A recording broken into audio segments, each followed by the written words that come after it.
Le demos el enfoque que le demos. Creo que a nadie se le escapa que, por desgracia, los ingresos, las rentas en el medio rural son menores que en las zonas urbanas. Si hablamos de pensiones contributivas, estas son un 18% menores, por término medio, en el medio rural que en el medio urbano. Y si hablamos de datos tributarios, podemos concluir aproximadamente que vivir en un pueblo de menos de 1.000 habitantes conlleva aproximadamente la mitad de expectativas de ingresos para un trabajador o para un autónomo que en el medio urbano.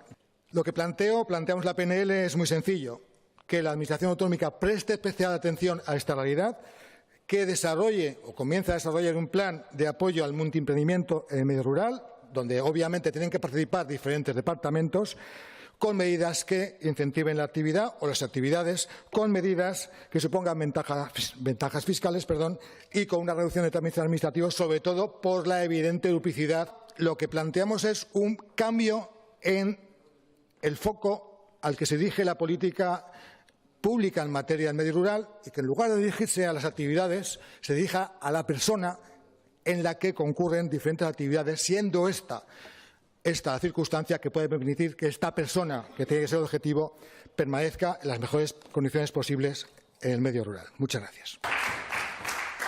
Sí es 28, no es 31, por tanto, decae la proposición no de ley. Muchas gracias a los grupos que han apoyado esta iniciativa. Creo que no conocen la realidad del medio rural. Hay efectos fiscales clarísimos cuando se desarrollan actividades económicas complementarias, el medio rural y el medio urbano. Pero específicamente en el medio rural hace falta apoyar esta duplicidad de actividades precisamente para que estos efectos fiscales se minoren.